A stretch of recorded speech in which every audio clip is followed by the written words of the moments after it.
setiap, persekutuan yang kami boleh persekutuan yang kami, adakan ini Tuhan, kami boleh bertumbuh dalam pengenalan Engkau. Kami mengucap syukur buat cinta kasih-Mu Bapa, dan kami percaya Roh Kudus bekerja mengurapi setiap kami Tuhan, dan kami percayakan di dalam nama Tuhan Yesus persekutuan malam hari ini. Dalam nama Yesus, haleluya. Amin. Amin. Thank you Bu Nunuk. Silakan Pak Fran. Ya. Ke tempat kami persilakan. Ya, puji nama Tuhan. Shalom Bapak Ibu Saudara yang kasih Tuhan dimanapun Anda berada ya. Kita bersyukur buat hari ini, buat kebaikan Tuhan ya.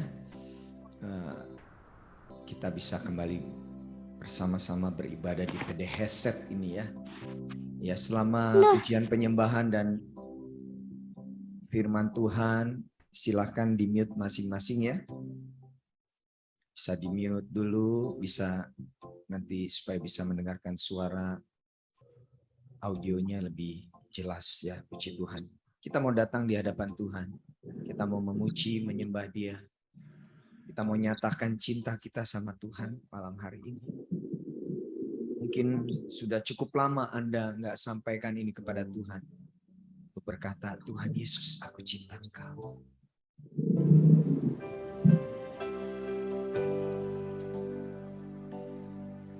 Ku mau cinta Yesus selamanya. Ku mau cinta Yesus selamanya.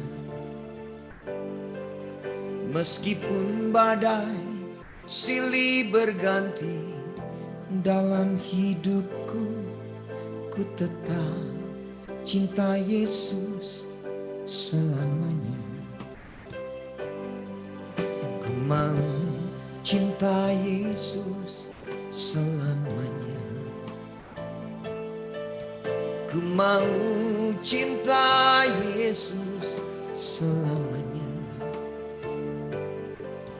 Meskipun badai silih berganti dalam hidupku, ku tetap cinta Yesus selamanya. Ya Aba, Bapa, ini aku anak, layakkanlah seluruh hidupku.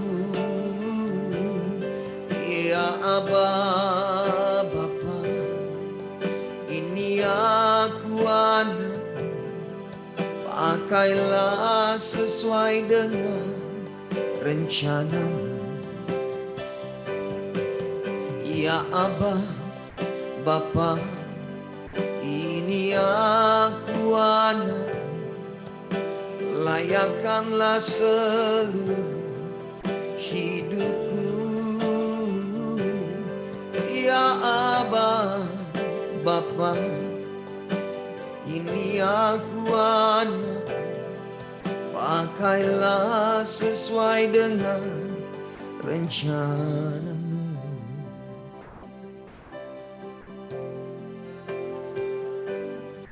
Ku mau cinta Yesus selamanya. Ku mau cinta Yesus selamanya. Meskipun badai silih berganti dalam hidupku, ku tetap cinta Yesus selamanya. Ku mau cinta Yesus selamanya.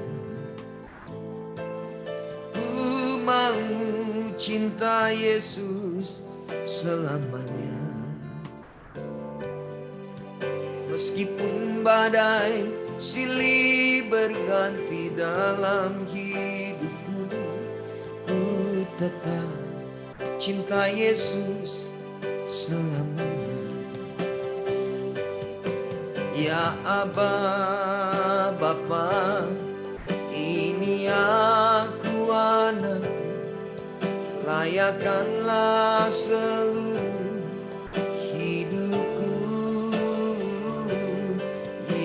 Aba Bapa, ini aku anak, pakailah sesuai dengan rencanamu. Katakan ya Aba, ya Aba Bapa, ini aku anak, layakkanlah seluruh hidupku. Ya Aba Bapa, ini aku anak, pakailah sesuai dengan rencanamu.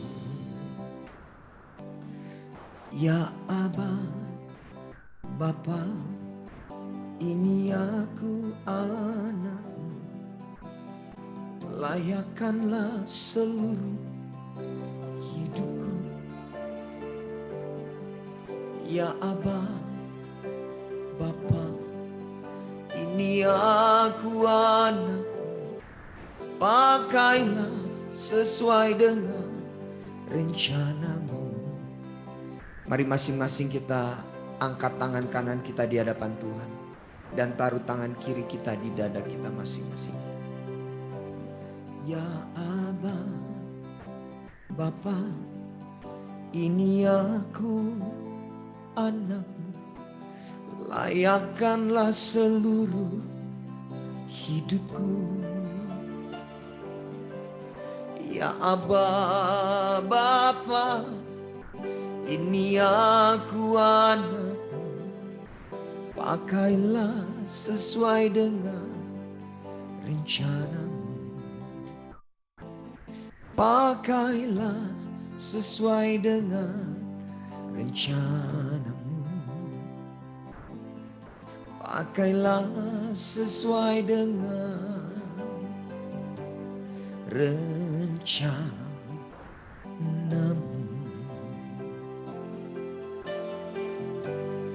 Oh,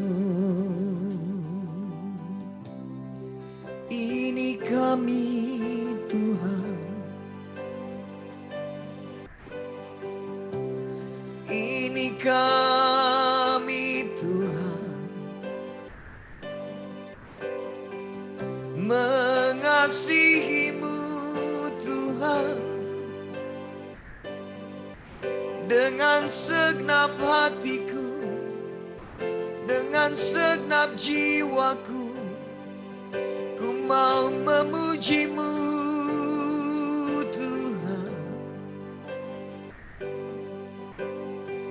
dan hatiku bersyukur karena kebaikanmu, karena anugerahmu. Ya nanala, nanala, nanala, inanala, masyanala, nanala. Oh, kami cinta Kau, kami cinta Kau Tuhan, kami cinta Kau Tuhan. Oh, ya dalam syanala, kinarala masyanala, bayala bayala bayala bayala bayala, shkanala bayala nalamu.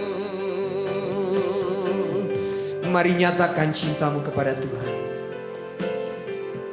Oh, nyatakan kerinduanmu kepada Dia. Kinarala masyanara narala mayala mayalamu.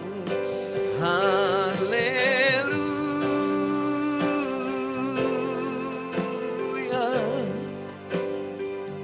Haleluya.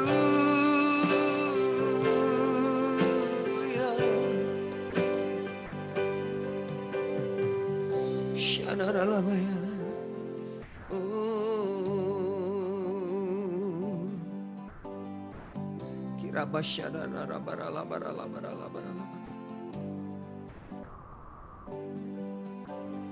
Dia begitu mengasihi setiap kita, saudara. Dia mencintai kita lebih dari apapun. Oleh karena itu saudara, mari malam hari ini sungguh-sungguh datang di hadapan Tuhan. Kita sama-sama membangun mezbah ini dengan benar. Kirabasyakata karalamanala. Kinarabasyakaralamanalamanalamanalam. Kinarabasyakaralamanalam. Oh, terima kasih Tuhan Yesus yang baik. Terima kasih Tuhan. Kinarabasyaralamanalam.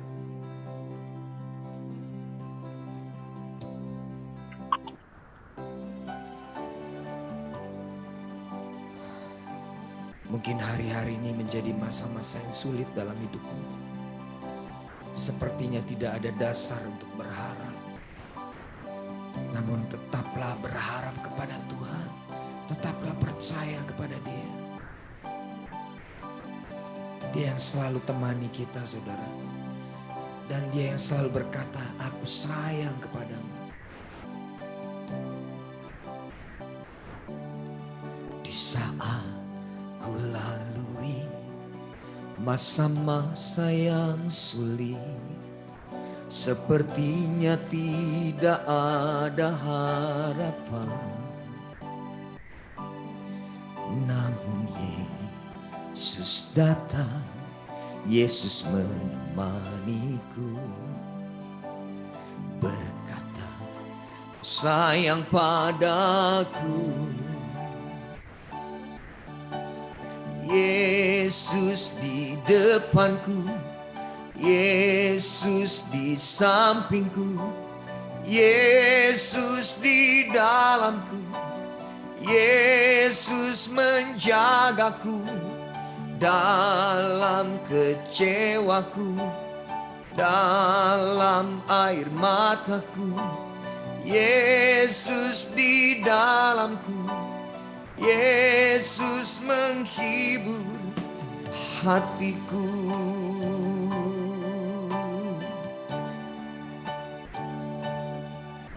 Di saat ku lalui masa-masa yang sulit, sepertinya tidak ada harapan. Namun Yesus datang, Yesus menemaniku, berkata, sayang padaku. Yesus di depanku, Yesus di sampingku, Yesus di dalamku, Yesus menjagaku dalam kecewaku, dalam air mataku.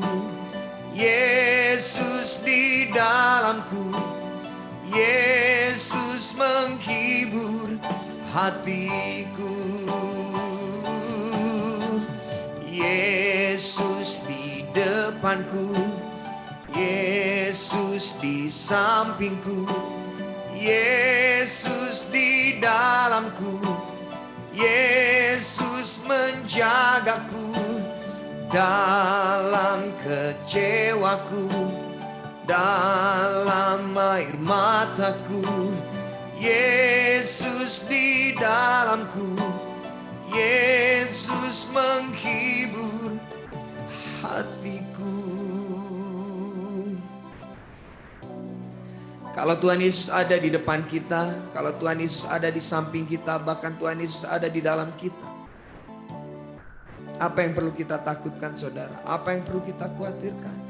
Dia menjagamu, Dia menolong hidupmu, Dia memulihkan keadaanmu. Malam hari ini saya nggak tahu persis apa keadaan, seperti apa keadaan. Namun tetap percaya ada Tuhan Yesus yang sanggup menguatkan engkau. Tuhan Yesus yang sanggup menghibur engkau. Percaya malam hari ini, saudara. Apa yang mustahil menjadi tidak mustahil. Apa yang tidak mungkin menjadi mungkin. Sebab Dia sanggup melakukan setiap apapun untuk yang terbaik bagi setiap kita. Dia sanggup lakukan. Dia sanggup lakukan. Dia sanggup lakukan. Haleluya.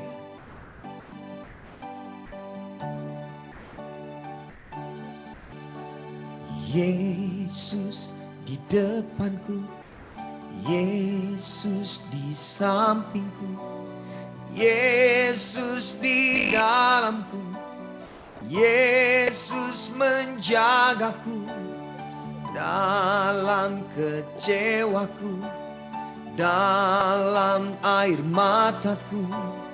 Yesus di dalamku, Yesus menghibur hatiku. Yesus di depanku, Yesus di sampingku, Yesus di dalamku, Yesus menjagaku dalam kecewaku, dalam air mataku. Yesus di dalamku, Yesus menghibur hatiku. Sekali lagi katakan, Yesus di depanku, Yesus di sampingku, Yesus di dalamku, Yesus menjagaku dalam kecewaku, dalam air mataku. Yesus di dalamku, Yesus menghibur hatiku. Yesus menghibur hatiku. Yesus menghibur hatiku. Oh, haleluya. Segala pujian, hormat, syukurannya bagimu Tuhan. Di dalam nama Tuhan Yesus yang percaya, sama-sama kita katakan amin. Tepuk tangan buat Tuhan kita Yesus. Haleluya. Haleluya. Mari bersukacita di hadapan Tuhan saudara. Sebab kita percaya sukacita kita hanya datang dari Tuhan. Amin. Haleluya. Mari bersukacita di hadapan Tuhan.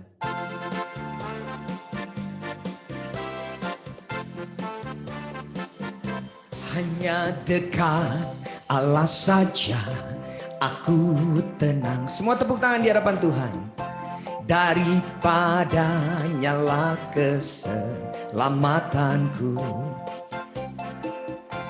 hanya Dia gunung batuku, hanya Dia kota bentengku. Aku tidak akan goyah selama-lamanya. Hanya dekat Allah saja aku tenang. Daripada nyala keselamatanku,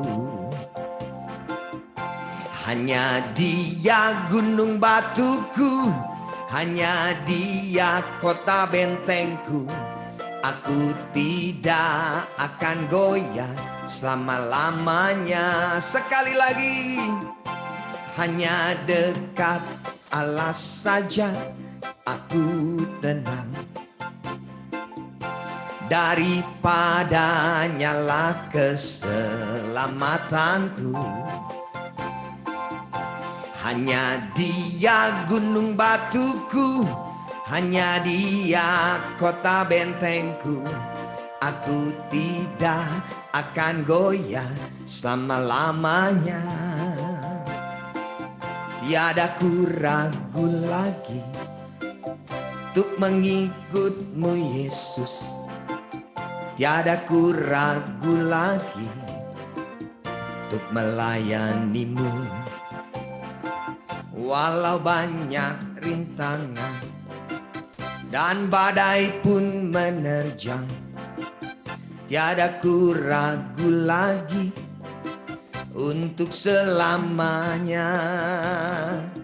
Yesus, Yesus, sahabatku, penolong dalam hidupku. Ku rindu semua orang mengenalmu.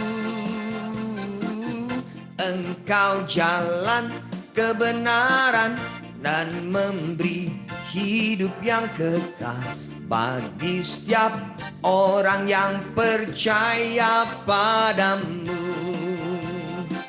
Tiada ku ragu lagi untuk mengikutmu Yesus. Tiada ku ragu lagi untuk melayanimu.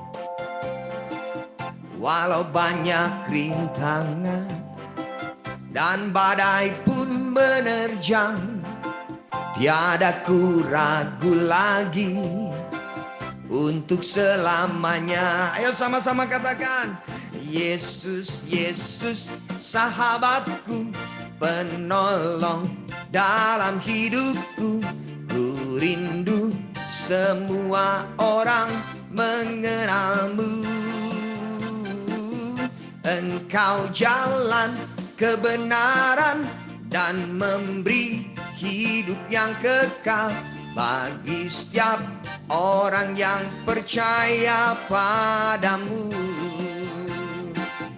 Yesus, Yesus, sahabatku, penolong dalam hidupku. Ku rindu semua orang mengenalmu. Engkau jalan kebenaran dan memberi hidup yang kekal bagi setiap orang yang percaya padamu. Biar bumi akan berlalu. Ayo semua sekali lagi. Biar bulan tak bercahaya lagi. Naikkan pujian ini. Biar langit akan bergoncang, matahari tak bersinar lagi. Tetapi Tuhan Yesusku tak pernah ingkar janji. Semua yang difirmankannya pasti akan digenapi. Shalalalalala, saya cinta Yesus.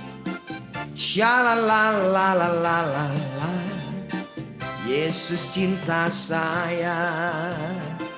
Biar bumi akan berlalu, biar bulan tak bercahaya lagi, biar langit akan bergoncang, matahari tak bersinar lagi.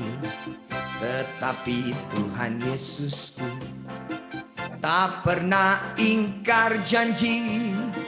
Semua yang difirmankannya pasti akan digenapi. Angkat tanganmu, katakan, shalalalalala, saya cinta Yesus.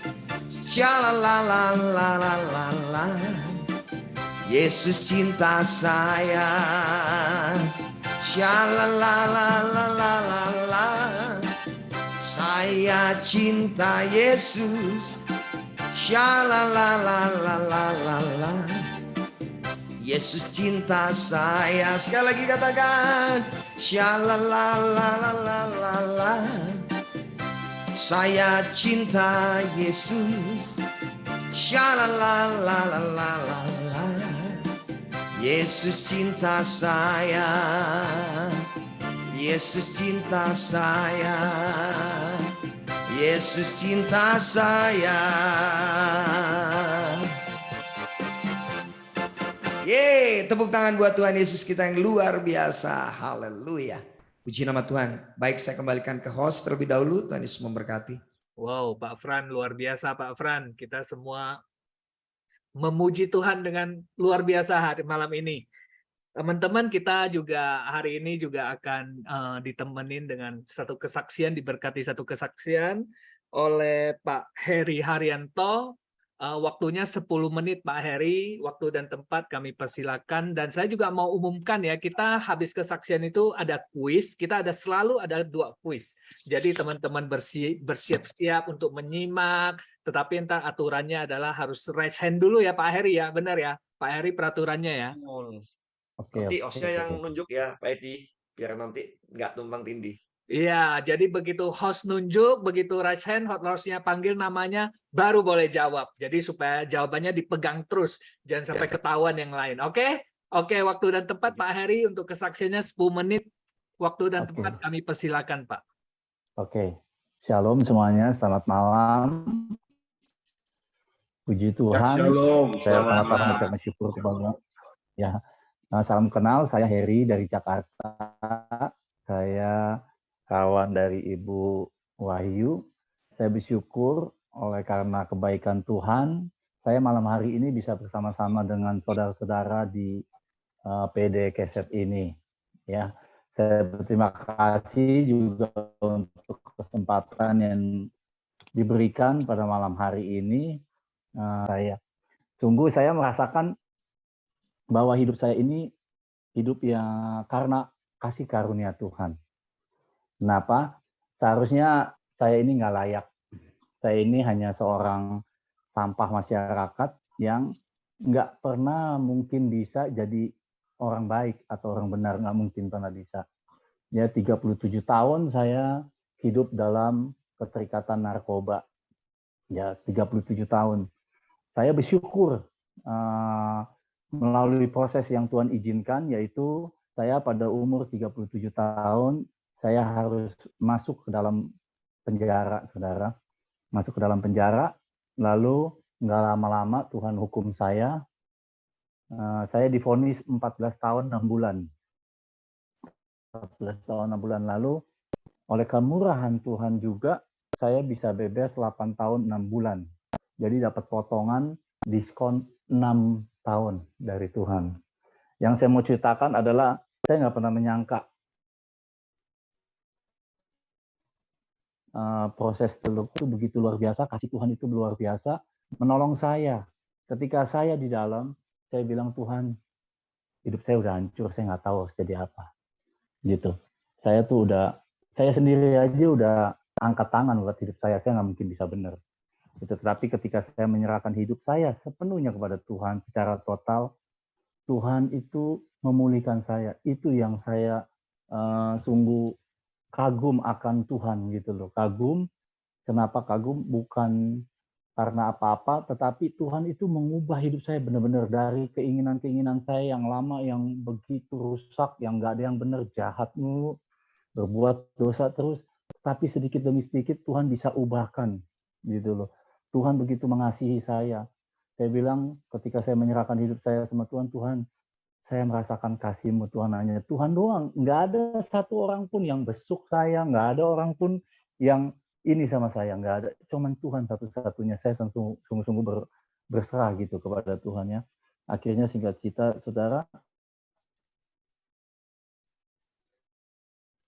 di dalam itu sekarang saya berjanji sama Tuhan, sungguh. Kalau selama ini saya bosan hidup berbuat jahat, hasilnya ini. Saya hidup dalam keterikatan narkoba ya saudara, berapa kali harusnya gitu kalau saya renungkan, saya ini udah mati. Yang namanya dulu suntikan di tangan, yang namanya overdosis, teman-teman saya semua bilang harusnya saya udah mati, tapi saya masih hidup. Bahkan saya juga pernah ditodongin pistol sama polisi, tetapi yang mati, yang ketembak teman saya yang di sebelah saya. Saya ditembak polisi lari-larian nggak mati. Akhirnya saya ketangkep waktu itu. Ya, jadi saya merasakan bahwa apa maunya Tuhan, saudara, hidup saya ini udah nggak ada benernya sedikit pun. Kenapa? Teman saya yang mati, karena bukan saya gitu. Jadi saya merasakan bahwa Tuhan punya rencana yang indah. Makanya oleh sebab itu Tuhan, saya mau mulai saat ini, saya mau hidup buat Engkau Tuhan. Nggak apa-apa saya dihukuman 14 tahun 6 bulan. Bagi orang yang baru masuk penjara, dengar 14 tahun 6 bulan, biasanya kalau nggak gila, mati di dalam, saudara. Karena hukuman yang cukup lama kan. Tetapi untung saja waktu itu saya benar-benar berserah pada Tuhan. Saya bilang, nggak apa-apa Tuhan. Asal saya nggak mau diam aja di dalam penjara ini. Minimal setengah atau seperempat penjara ini bertobat, saya bilang gitu. Wow, keren juga kan. Saya aja kadang-kadang mikir, memang siapa saya bisa membawa orang untuk kebaikan, untuk mengenal Tuhan, sedangkan saya sendiri aja baru belajar mengenal Tuhan. Tapi sungguh luar biasa, kuasa Tuhan bekerja setiap hari. Saya bersekutu sama Tuhan setiap hari. Kerjaan saya cuma baca Alkitab, berdoa, ke gereja, bolak-balik begitu aja. Ternyata Tuhan bisa pakai saya di dalam penjara itu, benar. Doa saya didengar. Artinya satu demi satu saya mencari teman, lalu saya bikin komunitas di sana. Komunitas yang benar-benar beda dengan orang-orang yang di penjara pada umumnya. Gitu. Saya buat komsel di sana. Sampai dari 1, 2, sampai puluhan. Nah, udah puluhan, saya bingung, Tuhan, ini udah banyak Tuhan. Gimana caranya Tuhan? Udah nggak muat tempat, udah nggak ada lagi Tuhan. Di dalam itu cukup sulit untuk membangun itu semua. Saya ingin beritahu, ya, karena di gereja juga udah ada. Tetapi yang saya lihat di gereja itu mereka nggak menjangkau jiwa yang di kamar-kamar yang di blok-blok. Nah, saya ini bagian yang di kamar-kamar yang di blok-blok. Akhirnya setelah komsel itu terbentuk sampai puluhan orang, lalu saya coba bangun lagi kepala demi kepala, maksudnya dari setiap anak-anak komsel yang sudah kita sama-sama didik, itu saya bikin kelompok lagi menjadi 5 sampai 6, 7 komsel-komsel kecil yang kita namakan itu kompak, isinya 3 sampai 4 orang. Ya, jadi itu lebih dahsyat lagi. Kenapa? Karena kita setiap hari itu pasti ngumpul, pasti bersekutu firman Tuhan gitu. Walaupun kita tuh sehari di dalam ibadah 2 kali, tetapi setiap sela-sela ibadah kita benar-benar mempergunakan waktu itu untuk Tuhan gitu loh, untuk merenungkan firman Tuhan. Kalau enggak, udah pasti kita terbawa hanyut. Kenapa? Karena kondisi di dalam penjara itu, ya, itu apa aja bebas. Apa aja bebas. Kita mau narkoba ada, mau judi ada, yang nggak bener itu banyak. Bebas. Keluar kamar udah penjahat semua isinya. Keluar kamar tuh si jahat itu udah narik-narik kita. Makanya kita juga mau mempergunakan waktu-waktu yang ada itu untuk Tuhan. Saya bilang, ini kalau orang jahat aja nggak malu-malu, nawarin narkoba, nawarin judi, kok kita anak Tuhan nggak ada yang bergerak, saya bilang gitu. Kok anak Tuhan nggak ada yang berani untuk bersaksi, kok anak Tuhan nggak ada yang berani membawa mereka memberitakan Injil, saya bilang begitu. Akhirnya melalui komunitas kami ini, kami bergerak, dan puji Tuhan, Tuhan berkarya memang. Tuhan berkarya, Tuhan menyertai kita. Lewat apa? Lewat hidup kita, lewat pembaharuan budi, lewat sikap hati kita, lewat sikap hidup kita, bahkan lewat doa-doa kita, banyak orang yang mengalami mujizat. Padahal itu para napi loh, para tahanan yang nggak dipandang oleh orang luar. Bahkan belakangan, ya, banyak orang luar, bahkan justru yayasan-yayasan, gereja-gereja orang luar itu telepon atau minta didoakan sama kita. Wow, saya bilang Tuhan itu dahsyat. Tuhan itu luar biasa. Sekali lagi itu semua karya Tuhan, bukan saya. Ya, saya sangat bersyukur yang dulunya saya dan teman-teman di dalam itu sampah yang nggak dilihat orang, sampai pada akhirnya, ya, orang-orang mencari kita yang dari dalam. Dan saya baru bebas tahun bulan Februari lalu, tanggal 23 Februari 2022, saya baru 6 bulan di luar, dan puji Tuhan, di dalam sekarang teman-teman saya yang masih belum bebas, mereka masih melakukan seperti waktu saya di dalam. Jadi sungguh luar biasa gerakan di dalam, ya, dan itu cuma ada di lapas kami, bukan lapas di mana lapas saya itu namanya Lapas Narkotika Cipinang, lapas khusus. Kira-kira di dalam itu ada hampir 4.000 orang isinya. Ya, yang tadinya orang Kristennya tuh ada 300, tapi yang rajin ke gereja cuma 110, tetapi yang sungguh-sungguh cuma 10.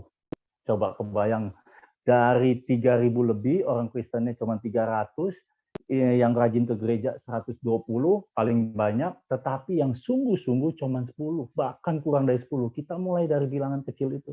Tetapi sekarang puji Tuhan, lewat gerakan yang Tuhan kerjakan melalui kita yang sungguh-sungguh itu, banyak jiwa yang di blok-blok bisa dimenangkan. Banyak jiwa di blok-blok yang sekarang hidupnya dipulihkan. Bahkan mereka ketika keluar, mereka menjadi kebanggaan buat keluarga mereka. Itu saja mungkin yang menjadi kesaksian. Ya, saya mau bilang bahwa nggak ada yang mustahil bagi Tuhan. Kuncinya adalah kita harus menyerahkan hidup kita sepenuhnya, nggak bisa setengah-setengah. Padahal, oh iya satu lagi saya mau cerita, padahal tantangan saya, kalau saya mau rusak waktu di dalam itu bisa. Kenapa? Karena yang pegang penjara itu adalah bos saya. Perputaran narkoba, perputaran judi, perputaran yang nggak benar itu bos saya. Ketika saya sampai sana, ditanya, kamu mau pegang apa? Mau pegang narkoba, mau pegang judi bola, mau pegang judi togel, atau mau jadi, wah judi-judi tawar-tawar dia semua yang pegang. Saya suruh jadi kepala-kepalanya. Saya bilang nggak mau, saya mau ikut Tuhan. Saya sampai dibilang bodoh lah, dibilang apalah, tapi tetap saya ikut Tuhan. Ternyata Tuhan yang tadinya saya ini suka ngerusakin orang, suka bikin orang jadi hancur, Tuhan pakai bisa membawa orang untuk dipulihkan, untuk mengenal Tuhan. Demikian kesaksian saya. Terima kasih, Tuhan Yesus memberkati. Luar biasa Pak Heri, kita beri aplaus ya untuk Pak Heri ya. Luar biasa kesaksian yang sangat menguatkan kita ya. Tidak ada yang mustahil ya bagi Tuhan ya Pak Heri ya. Bisa dipakai untuk memenangkan orang-orang di penjara dan menguatkan mereka di sana ya. Untuk bisa percaya Tuhan Yesus. Kita beri aplaus sama-sama buat Pak Heri dan Tuhan Yesus ya teman-teman. Sekarang tiba saatnya kita foto bersama nih teman-teman. Jadi webcamnya dinyalain semua. Kasih gaya terbaik, ini ada 3 lembar, jadi tahan senyumnya agak lama supaya kita bisa ambil gambarnya yang cakep ya. Pak Simon Sunata udah masuk juga, welcome Pak Simon. Oke teman-teman, nyalain webcamnya, senyum ya. 1, 2, 3. Oke, lembar kedua. 1, 2, 3. Oke, yang ketiga. 1, 2, 3. Oke, sekarang tiba saatnya kuis Pak Herianto. Silakan Pak. Iya, oke Bapak Kalian Ibu. bacain rule-nya ya Pak Heri ya, supaya mereka teman-teman bisa paham. Ya, jadi nanti open cam dulu di ada reaction ini di reaction ya Bapak Ibu ya. Harus reaction dulu, baru nanti Kak Edi yang tunjuk. Jadi bukan cepet-cepetan, harus ada aturan mainnya dulu. Oke, saya bacakan Bapak Ibu. Siapakah nama raja dari Babilonia yang karena kesombongannya dihukum Tuhan menjadi seperti binatang? Dan setelah berapa tahun, raja ini menyadari kesalahannya dan mengakui Tuhan Allah semesta alam yang Maha Itu Kuasa. Bu Sherly udah ngomong Pak Heri. Coba kita dengar jawabannya, jadi tak usah dihabisin. Oke, Bu Sherly, silakan Bu Sherly. Raja apa? Ini sering baca Sebenarnya kitab. ada dua yang harus dijawab soalnya Pak Edi. Oke, ada 2 ya. Ya, saya habis selesaikan dulu. Silakan selesaikan Pak Setelah Heri. berapa tahun, raja ini menyadari kesalahannya dan mengakui Tuhan Allah semesta alam yang Maha Kuasa. Lalu dia dikembalikan jadi raja oleh Tuhan. Silakan Bu Shirley. Raja Nebukadnezar. Oke, berapa tahun Waduh, dikembalikan menjadi raja lagi? waduh lupa. Lupa. Lupa. Oke, Bu Puspitawati, silakan. Silakan Bu Puspita. Unmute dulu, Pak. Unmute dulu.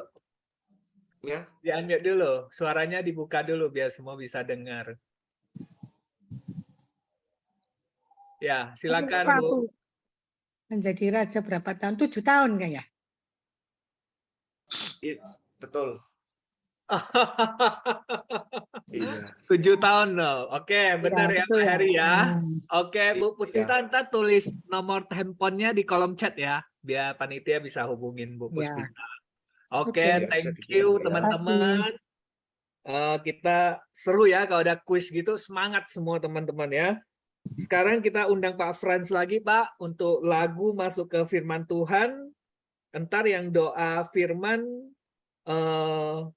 Pak Rudi Timothy ya, entar. Ya, oke, betul, silakan. Ya, puji nama Tuhan. Bersyukur tadi Pak Heri yang bersaksi itu luar biasa ya. Pelayan sempat mengalami di dalam penjara. Saya tadi barusan habis pelayanan di Rutan Medaeng tadi Pak Heri. Saya barusan tadi pagi habis pelayanan di Rutan Medaeng. Dan itu adalah salah satu pelayanan favorit saya untuk bisa melayani di penjara-penjara ya. Dan puji Iya. Tuhan Iya. sudah selama COVID ini sudah 3 kali saya bisa melayani ya selama 3 bulan terakhir ini karena sebelumnya memang belum bisa dibuka ya. Iya. Tapi kita bersyukur ya anak-anak Tuhan selalu jadi terang ya Amen. dimanapun mereka berada ya. Puji nama Tuhan. Pak Frans, sebentar. Iya. Ini pas kebetulan kita ada kehormatan. Ini Ya. ada kedatangan Ivan ini pencipta lagu. Oh ya Mungkin silakan. boleh nggak 1 menit dia ngomong sebentar ini? Oke silakan boleh. Lagu Boleh. rohani. Mari Pak Ivan. Pak Ivan.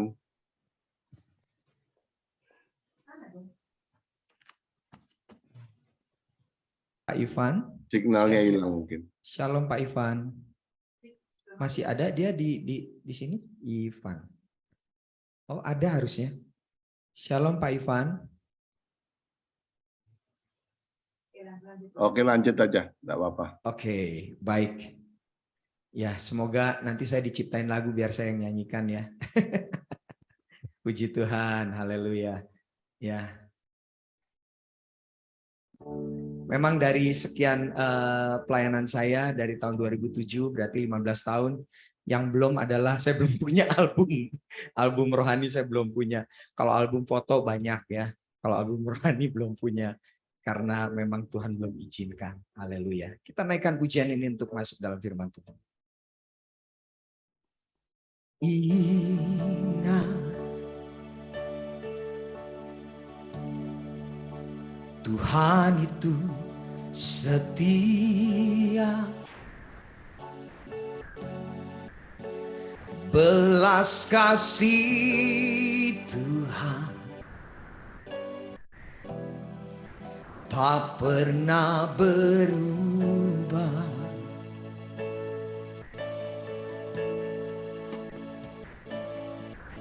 Tak ada alasan untuk menyerah. Hati yang hancur, Tuhan pakai.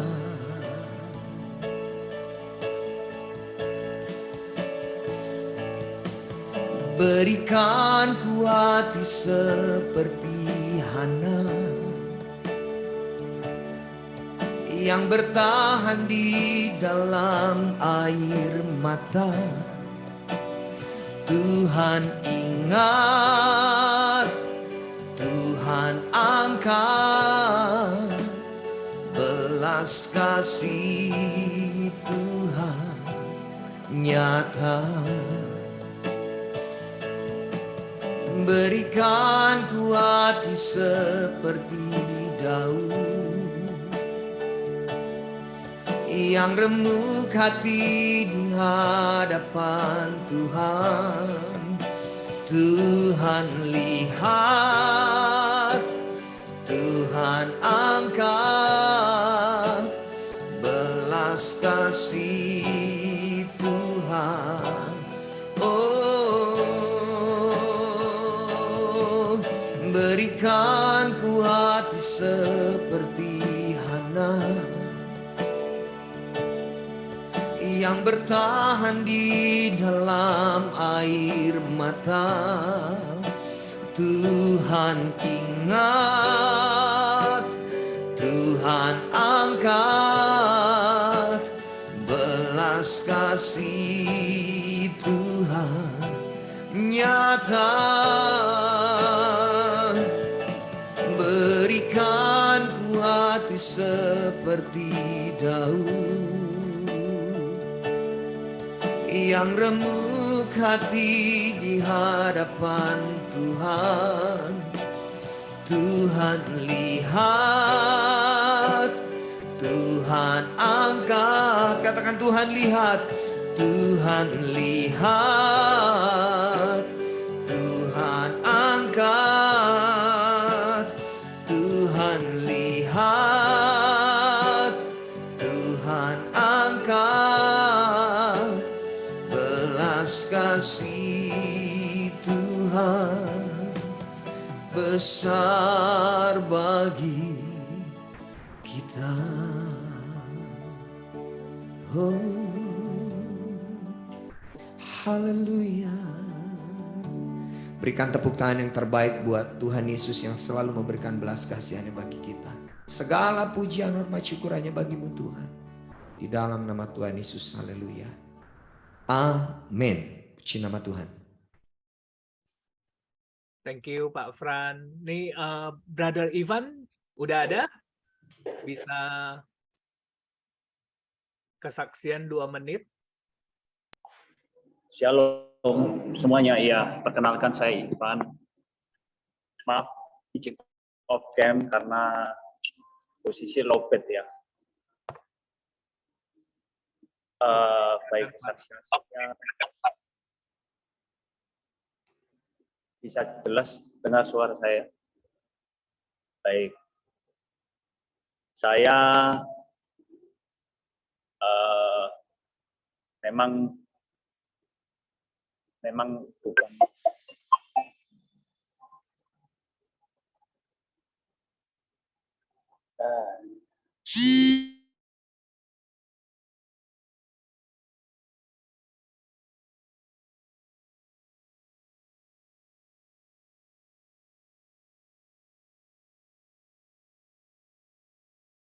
Mungkin lanjut. Gimana Kak Hadi? Kita lanjut aja ya. Mungkin Lanjut Pak doa firman aja Timothy doa untuk firman. Habis itu Pak Herianto baca profilnya Pastor Simon dan langsung masuk firman Tuhan. Silakan waktunya. Silakan Pak Rudi. Ya, mari kita berdoa. Bapa di surga, terima kasih pada malam hari ini ya Tuhan. Kami bisa berkumpul di acara PD Keset pada malam hari ini, beribadah semua ya Tuhan dengan jemaat daripada PD Keset. Terima kasih ya Tuhan yang kami kenal, kami sembah di dalam nama Yesus Kristus. Engkau sudah mengasihani kami, membimbing kami, menjaga kami, menyertai kami, dan mendampingi kami ya Tuhan. Sehingga kami bisa sehat walafiat jasmani rohani. Dan kami merindukan ya Tuhan akan firman-Mu ya Tuhan yang akan disampaikan oleh Pastor Simon Sunata ya Tuhan. Kiranya Engkau berkati ya Tuhan, Engkau urapi ya Tuhan lidah, bibir, pikiran, dan mulut bibir daripada hamba-Mu ini ya Tuhan. Sehingga apa yang disampaikan semuanya berasal dari Engkau ya Tuhan. Sehingga membuat kami mengerti ya Tuhan akan firman-Mu. Menjalankan ya Tuhan apa yang Engkau perintahkan ya Tuhan di dalam firman-Mu yang sudah disampaikan oleh Pastor Simon. Kiranya Engkau melembutkan kami semua ya Tuhan, para jemaat PD Keset ini, sehingga kami bisa menerima ya Tuhan di dalam hati dan pikiran kami semua daripada firman-Mu, sehingga kami bisa mengalami pembaruan di dalam jiwa dan roh kami ya Tuhan, yang selalu menyala-nyala ya Tuhan untuk memuliakan, memuji, dan selalu menjalankan perintah-Mu ya Tuhan, agar kami bisa menjadi berbuah-buah di dalam kehidupan kami. Terima kasih ya Tuhan, kami sambut firman-Mu hanya di dalam nama Tuhan Yesus Kristus. Haleluya. Amin. Iya. Bapak Ibu, malam hari ini kita akan dilayani oleh Pastor Simon Sunata. Beliau mempunyai seorang istri bernama Ibu Novelia Ngaripin dan punya 2 orang anak. Beliau juga menyelesaikan pendidikan S2 Misiologi dan Pelayanan, pendiri Yes Indonesia, yaitu Yayasan Edukasi dan Sosial. Silakan Pastor Simon. Ya, selamat malam rekan-rekan sekerja Allah, jemaat terkasih, dan seluruh panitia dari PD Keset ini. Tentu kehadiran saya di sini tidak lepas dari campur tangan Tuhan dan juga para panitia yang telah mengizinkan kami hari ini untuk menyampaikan firman Allah secara khusus dengan judul God's Treatment. Ya, saya tambahkan sedikit dari perkenalan tadi. Kami adalah pasang suami istri hamba Tuhan sepenuh waktu, atau lebih dikenal sebagai misionaris. Saat ini berdomisili di Ubud, Bali, dan dari sinilah kami melayani di bawah naungan Yayasan Misi yang disebut tadi, yaitu Yes Indonesia, atau singkatan dari Yayasan Edukasi dan Sosial. 5 kelompok yang kita perhatikan, TKI TKW, anak berkebutuhan khusus, panti asuhan, para napi di penjara, dan juga orang-orang sakit. Bila kita semua menyadari akan pentingnya melayani orang-orang yang membutuhkan yang ada di sekitar kita. Demikian perkenalan singkat. Sekali lagi terima kasih atas kesempatan yang diberikan. Mari saya ajak kita semua untuk melihat gambar di depan dengan judul God's Treatment atau pemulihan Allah. Ada satu gambar dengan latar hitam yang Anda mungkin lihat di layar aplikasi masing-masing, yaitu ada tangan yang besar menopang satu tangan yang kecil, sepertinya dari tangan bayi atau anak yang masih usia dini. Bagaimana tangan yang besar itu sedang menopang, sedang merawat, sedang menjaga, sedang melindungi. Demikian juga tangan ini yang memegang kita semua adalah tangan Tuhan yang kuat. Dan di dalam Dia kita alami terobosan, kita alami pemulihan, dan kita alami kebangkitan. Amin, saudara. Haleluya. Nah, sebelum saya melanjutkan, mungkin saya kasih beberapa kata-kata pendahuluan lebih dahulu. Dari gambar berikutnya kita akan lihat. Ya, hindsight atau dalam bahasa Inggrisnya menengok ke belakang. Saya tulis di situ juga ada tanggal atau tahun 2020 dan 2021. Kita semua pasti mengerti 2 tahun ini menjadi satu momen yang penting bagi kita-kita khususnya yang tinggal di generasi saat ini. 2020 saya ingat banget, yaitu bulan Maret terjadi yang namanya lockdown di Indonesia. Tapi bulan-bulan menjelang Maret tersebut, kita juga tahu bahwa ada satu virus yang katanya mulai dari Wuhan, yang merambah dan mempengaruhi begitu banyak negara-negara lain, bukan saja di sekitarnya, tapi di seluruh dunia. Yang saat ini kita lebih kenal novel coronavirus atau COVID. Tahun 2020 hingga 2021 kita tahu adalah tahun-tahun di mana kita semua tidak mengerti kenapa ini terjadi, kenapa dampaknya begitu besar, dan kapan ini selesai. Saya pikir pertanyaan-pertanyaan yang saya sampaikan ini juga dialami dan ditanya oleh setiap kita, termasuk hadirin-hadirin di sini. Kalau kita lihat kembali bagaimana tahun-tahun tersebut merupakan tahun-tahun yang begitu gelap. Misalnya kalau seorang karyawan yang harus dirumahkan, maka dia tidak dapat lagi gaji yang sepenuhnya yang biasa dia terima. Atau bisnis-bisnis yang selama ini sudah menikmati hasil-hasilnya atau cuannya. Ternyata ada yang tutup, ada yang rugi, bahkan banyak di antara mereka yang bangkrut. Kita juga tahu bahwa di tahun-tahun tersebut ada juga orang-orang yang dekat kita, sahabat kita yang kita sayangi, juga harus meninggal karena pandemi. Itu merupakan tahun-tahun yang begitu sulit. Begitu banyak kecemasan. Setiap hari orang-orang bertanya, kapan ini selesai? Kenapa tidak kunjung ada titik-titik terang? Ya, saya pikir apa yang baru saja saya katakan merupakan pertanyaan-pertanyaan yang ada di pikiran banyak orang, termasuk kita. Maka untuk melihat kembali bagaimana sulitnya masa-masa itu, baru kita bisa tahu bagaimana juga Tuhan telah menolong kita. Sekali lagi, tanpa kita bisa melihat ke belakang, maka kita tidak tahu bagaimana pada akhirnya Tuhan membantu, menolong, bahkan memulihkan kita di tengah-tengah kesulitan itu. Ini namanya hindsight.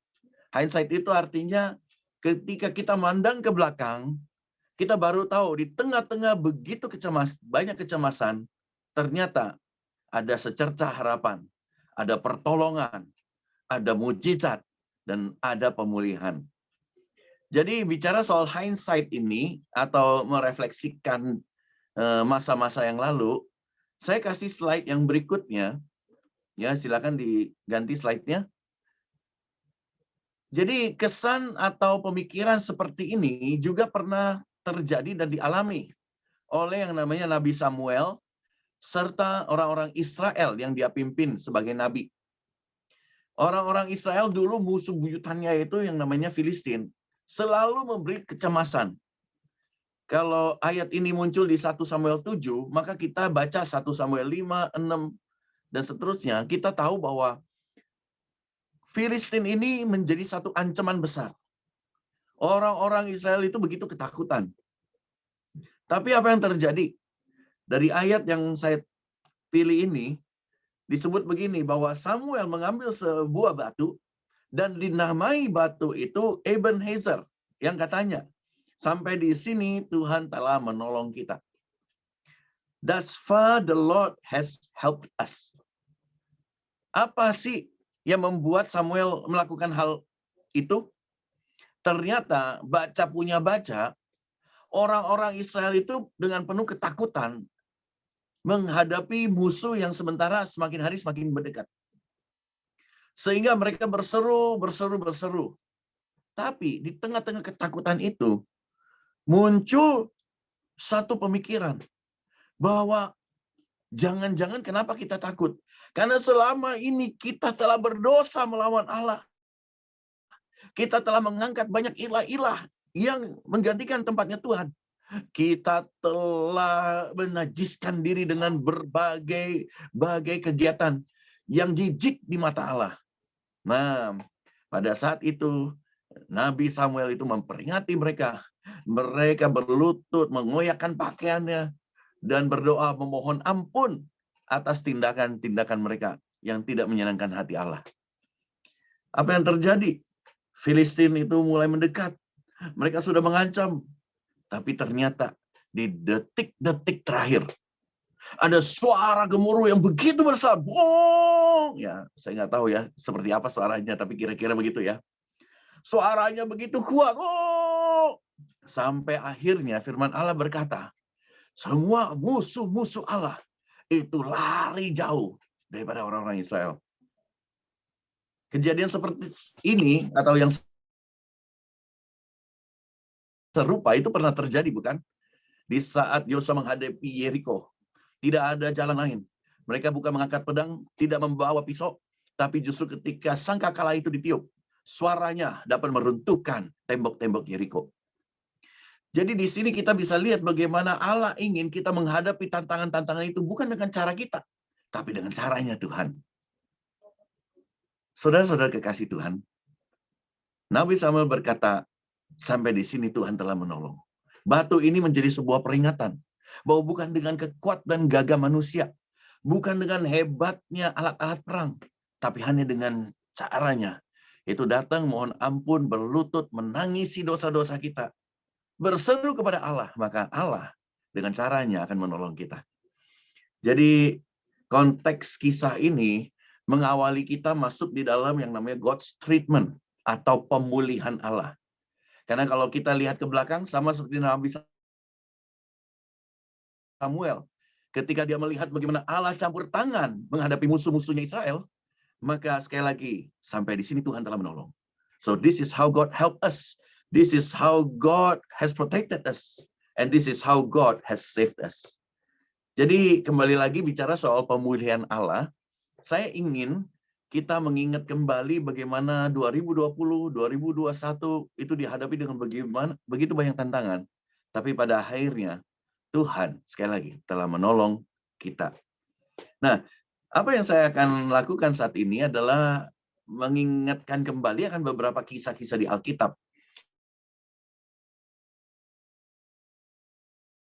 Di mana kisah-kisah ini cukup menarik untuk kita simak hari ini.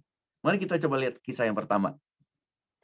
Nah, di dalam satu raja-raja, kalau kita lihat gambarnya ada seorang, ini namanya Nabi Elia, di mana dia didatangi oleh beberapa burung-burung hitam yang kita kenal sebagai burung gagak.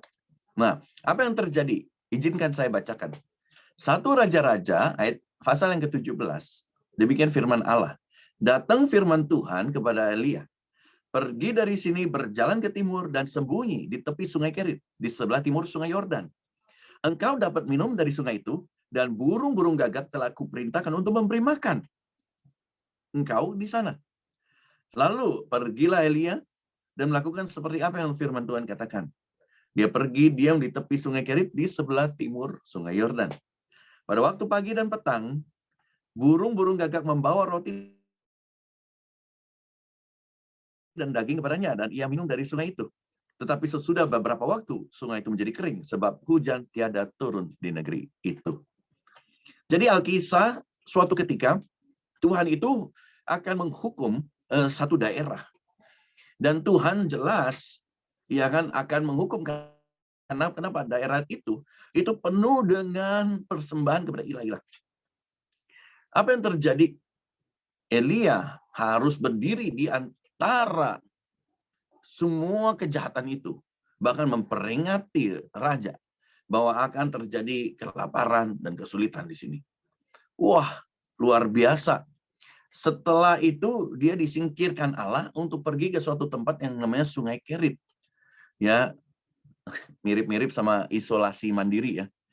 Di mana dia harus menyendiri, ya, duduk, diam, tidak bekerja, tapi hanya menunggu yang namanya kemurahan Tuhan.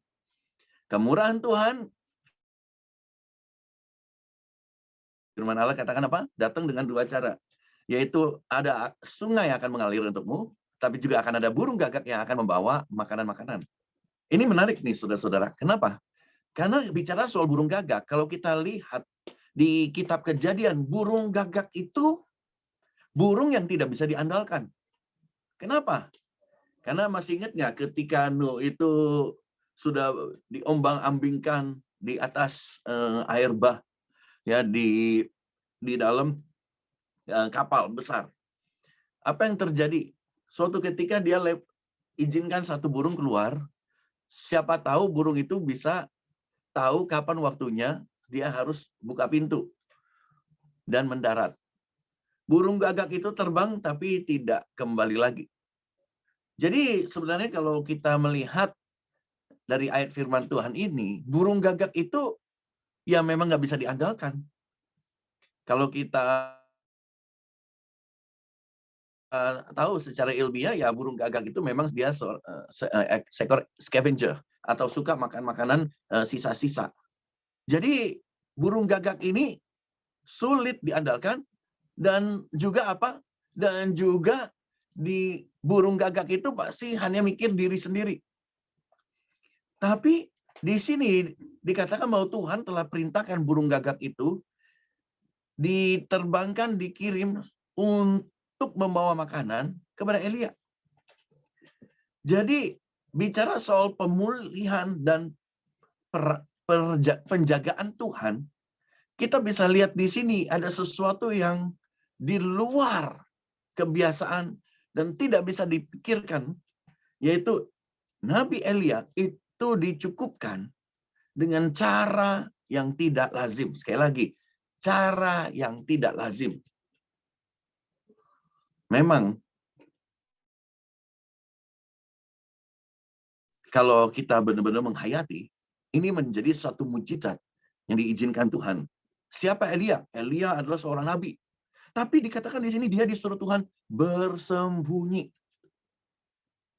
Dan ketika dia disuruh sembunyi, nah Tuhan tidak berkata bahwa oke, setelah kamu tinggal sekian lama di Sungai Kerit, maka nanti ke depannya setelah sekian bulan, setelah sekian minggu, saya akan memberikan tugas, yaitu ketemu sama seorang janda, karena sungai yang mengalirkan air bagimu akan berhenti, dan kamu akan dapat sumber-sumber lain. Oh, nggak ada.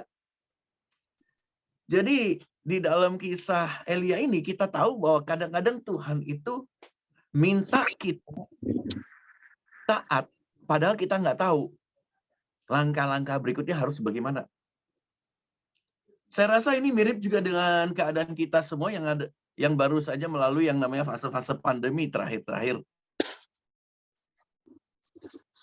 selama 2 tahun ini.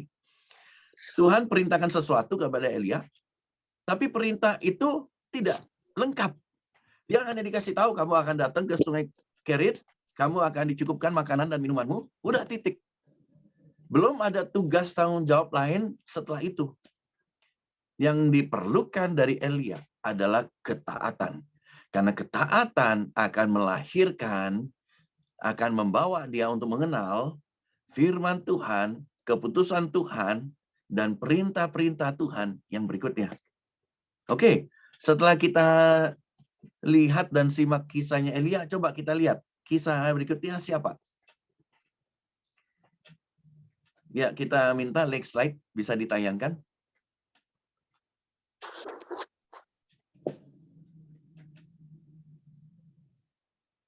Ya, jadi di gambar berikutnya ada sepasang kaki dengan kasut dan nats diambil dari Ulangan 29 ayat yang ke-5. Bunyi demikian. 40 tahun lamanya aku memimpin kamu berjalan melalui padang gurun. Pakaianmu tidak rusak di tubuhmu, kasutmu tidak menjadi rusak di kakimu. Roti tidak kamu makan, anggur atau minuman yang memabukkan tidak kamu minum, supaya kamu tahu bahwa akulah Tuhan Allahmu. Jadi ini menarik, saudara. Kita tahu selama 40 tahun perjalanan bangsa Israel berputar-putar di padang gurun, maka di tengah-tengah kesulitan yang diizinkan Tuhan supaya mereka berubah konsep berpikir, cara berpikir Mesir, sebenarnya di tengah-tengah kesulitan itu, Tuhan juga memelihara mereka. Tuhan memelihara mereka dengan cara apa? Dengan cara dikatakan di sini, bahwa makanan telah diberikan kepadamu, dan pakaianmu, kasutmu tidak rusak. Saya juga ingin tahu nih, ya kan, teman-teman, sepatu merek apa ya yang nggak bisa rusak selama 40 tahun? Saya rasa nggak ada ya. Sepatu-sepatu hari-hari ini yang dibuat juga sebaik-baiknya yang kita jaga, yang kita rawat, paling kuatnya sampai 2-3 tahun, betul ya. Tapi di sini 40 tahun lamanya. Artinya apa? Artinya kesulitan yang diizinkan Tuhan agar mereka bisa melupa segala Mesir yang ada di pikiran dan di dalam hati mereka. Ternyata kesusahan-kesusahan yang diizinkan Tuhan itu tetap tidak menghilangkan pemeliharaan Tuhan yang mencukupkan mereka. Tentu kita tahu bahwa bangsa Israel ini juga bisa dikategorikan sebagai kelompok yang banyak mengeluh. Banyak di antara mereka yang juga ingin kembali ke Mesir. Banyak juga yang katanya bosan makan mana, maunya makan daging. Tapi di tengah-tengah itu pun, di tengah-tengah mereka komplain, mereka bersungut-sungut, tapi pemeliharaan Tuhan tetap ada di balik kasih karunia. Ini menjadi penting sekali. Oke, yuk kita lihat yuk. Next slide-nya itu apa? Nah, gambar ini mengkisahkan bagaimana ada orang-orang yang sedang mengumpulkan ya hasil-hasil tuayan. Mungkin ini padi yang akan dibawa melalui karung-karung yang dipenuhi ini masuk ke lumbung-lumbung. Nah, Kejadian 41 itu tentang bagaimana Yusuf diberikan pengertian akan mimpinya Firaun, serta dia dapat menjelaskan apa arti mimpi itu.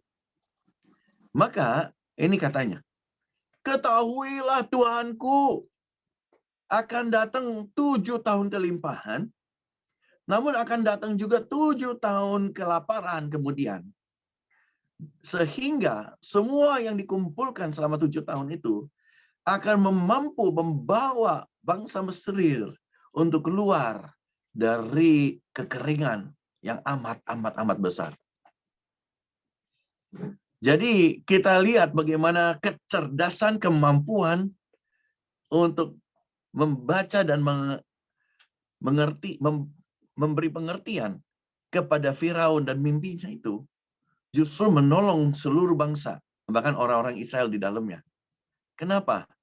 Karena ada 7 tahun kelimpahan yang akan membawa kecukupan atau pemeliharaan di tengah-tengah 7 tahun kemudian yang dilanda daerahnya oleh kesulitan. Jadi ini menarik, saudara. God's treatment atau pemulihan Allah. Pemulihan Allah ternyata kadang-kadang datang di dalam apa?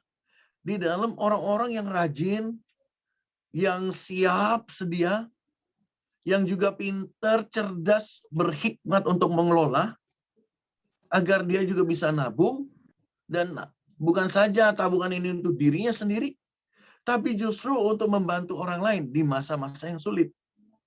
Ini pun adalah pemulihan dan treatmentnya Tuhan. Oke, kita lihat next slide.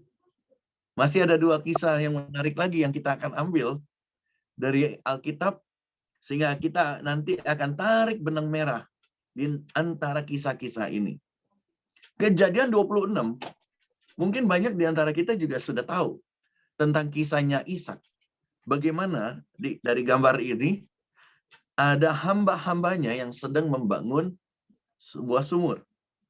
Ini cerita besarnya. Ketika hamba-hamba Ishak menggali di lembah itu, mereka mendapati di situ mata air yang berbual-bual airnya. Jadi mereka senang nih.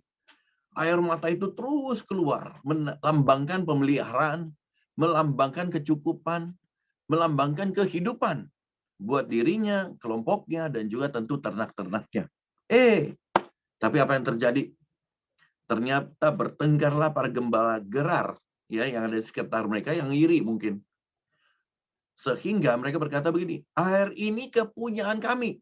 Wah, lucu ya, saudara-saudara. Ayat di atas kita baca bagaimana ini hamba-hamba Ishak yang jelas-jelas menggali sumur. Keluar air. Tapi datang orang yang mengakui bahwa ini semua milik mereka. Apa yang terjadi? Apakah Ishak angkat pedang? Apakah Ishak diliputi dengan amarah? Apakah Ishak mau balas? Ternyata tidak. Ya, di sini dikatakan apa? Kemudian mereka menggali sumur lain. Luar biasa ya. Ternyata haknya dirampas, ya, uangnya diambil. Ternyata mereka gali tempat lain, mereka mengalah. Dan ya kan, ada sumur lagi yang dinamai Sitna. Ini yang luar biasa. Mereka dapat lagi air. Nah, dia pindah dari situ dan menggali sumur yang lain. Dan tentang sumur itu mereka tidak bertengkar. Pada akhirnya sumur yang disebut itu namanya Rehobot. Karena dia berkata, sekarang Tuhan telah memberikan kelonggaran kepada kita, sehingga kita dapat beranak cucu di negeri ini.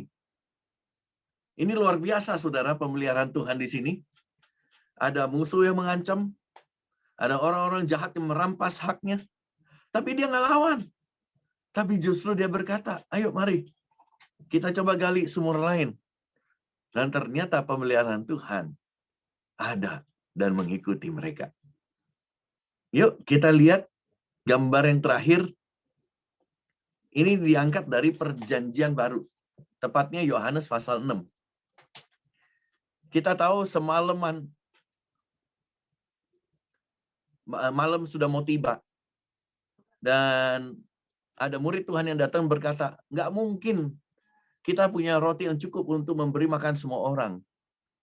Lalu apa yang terjadi? Datanglah seorang anak, mempersembahkan apa yang dia miliki, yaitu 5 roti dan 2 ikan. Tuhan Yesus mengucap syukur atasnya. Dan kita tahu bahwa roti dan ikan itu dilipat gandakan. Cukup untuk 5.000, katanya laki-laki di sana. Jadi bicara soal pemeliharaan Tuhan, Tuhan melipat gandakan ikan dan roti atas ucapan syukur yang diterimanya. Dan di sini kita tahu, bahkan ada 12 bakul yang tersisa. Nah, teman-teman, rekan-rekan, hamba-hamba Tuhan yang ada di sini. Apa sih hubungannya dari gambar pertama sampai gambar ini? Yuk, coba kita refleksi kembali yuk. Kita lihat mulai dari gambar yang pertama, yaitu dari 1 Raja-Raja 17, tentang Elia. Oke. Nah, yang saya ingin kita semua lihat, sekali lagi, di awal daripada firman Tuhan yang disampaikan ini, saya ajak kita semua lihat kembali tentang tahun 2020 dan 2021. Tahun-tahun yang suram, tahun-tahun yang penuh kesulitan, tahun-tahun yang kita tidak tahu kapan waktunya terjadi terobosan, Kapan waktunya Tuhan memulihkan keadaan kembali? Ternyata kalau saat ini kita lihat berbagai cara-cara ajaib Tuhan menolong umatnya. Berbagai cara-cara yang luar biasa. Di balik itu Tuhan pakai untuk memelihara umatnya.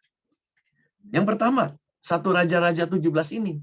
Tuhan pakai cara yang tidak lazim untuk memelihara Elia. Bukankah di antara kita juga ada teman-teman di sini yang mungkin tidak terpikir, kok bisa ya? Ternyata saya dipecat, gaji saya tidak dibayar full, usaha saya bangkrut. Tapi ternyata di balik itu Tuhan mengirim sumber-sumber berkat yang lain yang nggak pernah saya terpikirkan. Dan ternyata di balik itu Tuhan memelihara saya. Haleluya. Yuk sama-sama kita nggak usah buka suara, nggak usah unmute, tapi di tempat di mana engkau berada, kita sama-sama berkata, Ebenezer. Haleluya. Sekali lagi, Ebenezer. Sampai di sini, Tuhan telah menolong kita. Jadi gambar yang pertama ternyata bicara soal bagaimana di tengah-tengah kesulitan, Tuhan pakai cara yang ajaib, yang tidak pernah terpikirkan untuk menolong kita. Yang kedua itu tentang kasut. Ternyata di tengah-tengah kesulitan yang dihadapi oleh Israel, di balik sungut-sungutnya mereka, Tuhan tetap memelihara mereka dengan pakaian dan kasut yang tidak terkoyakkan. Berarti di sini, di tengah-tengah pandemi, saya yakin dan percaya, Tuhan juga pelihara saya dan saudara di tengah-tengah kesederhanaan. Sekali lagi, di tengah-tengah kesederhanaan. Banyak di antara kita yang tentu harus mengencangkan ban pinggang, alias mengurangi pengeluaran-pengeluaran. Tapi ternyata kita bisa tuh hidup. Mungkin saya kasih contoh, kalau satu keluarga itu biasanya pengeluarannya aja 10 juta, ternyata harus mencukupkan diri dengan 2 juta. Ternyata apa yang tidak terpikirkan, cukup 2 juta itu. Jadi ingat, pemeliharaan Tuhan bukan saja kali. Artinya kali itu apa? Wah, kalau saya dapat 10 juta, nanti saya harus dapat 20 juta. Supaya ini bukti pemeliharaan Tuhan. Tunggu dulu. Pemeliharaan Tuhan juga kadang-kadang dari biasanya 10 juta, jadi cuman pegang 2 juta, ternyata 2 juta juga cukup loh. Ketika kita kelola dengan baik dan diberkati oleh Allah, maka itu cukup. Haleluya. Sekali lagi, bagi Anda-Anda yang mengalami hal yang saya sampaikan ini, saya ajak kita semua katakan sama-sama, Ebenezer. Sekali lagi, Ebenezer. Sampai di sini, Tuhan telah menolong kami. Haleluya. Poin yang ketiga, yuk kita lihat. Yang ketiga itu gambar orang-orang Israel atau budak waktu itu yang mengumpulkan semua hasil-hasil tuaiannya agar mencukupkan mereka dan seisi negara Mesir di tengah-tengah kesulitan. Nah, ini bicara soal apa?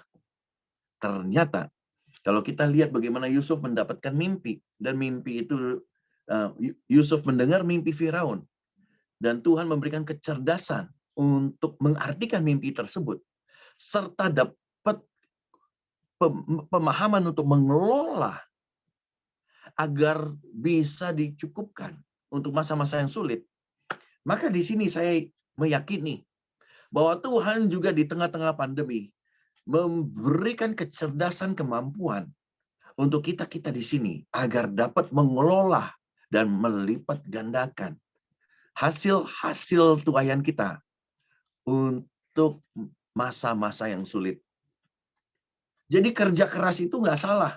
Menabung uang juga nggak salah. Karena berdasarkan kisah ini kita tahu ternyata orang yang kerja keras jadi pandai cerdas dan bisa nabung uang bukan untuk dirinya sendiri, tapi untuk menolong Mesir. Ingat ya, ini bicara soal orang Israel atau yang diwakili oleh Yusuf yang dengan cerdasnya, pinternya justru menjadi sumbangsi untuk Mesir yang kononnya adalah apa? Adalah pemerintah yang berkuasa dan menjadikan orang-orang Israel budak. Jadi di sini kita tahu bahwa Tuhan memberikan kecerdasan, kemampuan. Bahkan hasil tabungannya dikelola untuk masa-masa yang sulit. Bukan untuk dirinya sendiri, tapi untuk orang lain. Bagi Anda yang mengalami hal ini, ternyata tabunganmu cukup untuk melalui masa-masa yang sulit. Jangan menganggap dirimu hebat. Tapi justru itu karena kecerdasan Allah, pemeliharaan Allah yang mampu membuat kita melalui masa yang sulit di tengah-tengah pandemi. Bagi Anda yang alami hal itu, ayo mari ikutin saya, katakan, Ebenezer. Sekali lagi, Ebenezer. Tuhan telah menolong kami.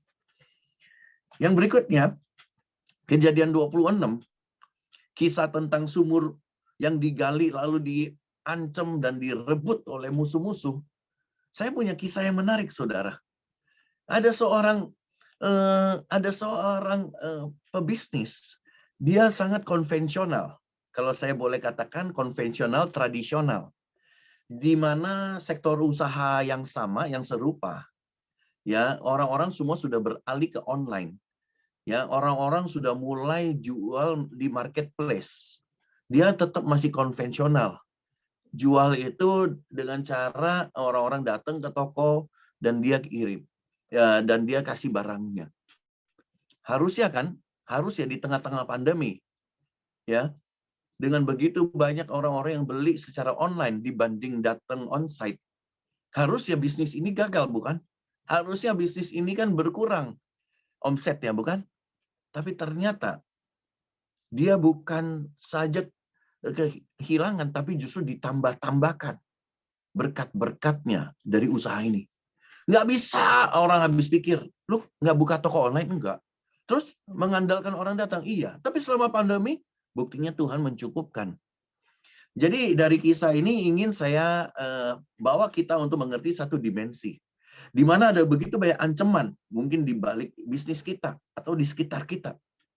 Tapi ketika kita sama seperti Ishak mengandalkan Tuhan, memilih untuk mengalah, bekerja rajin, kan dia bekerja rajin, tidak ada sungut-sungut. Tidak ada sungut-sungut di situ. Tapi dia hanya mungkin kasih tahu hambanya, udah gali aja sumur yang lain.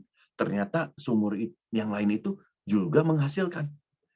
Jadi orang-orang ini tetap dipelihara Tuhan sekalipun ada banyak musuh-musuh yang mengancam.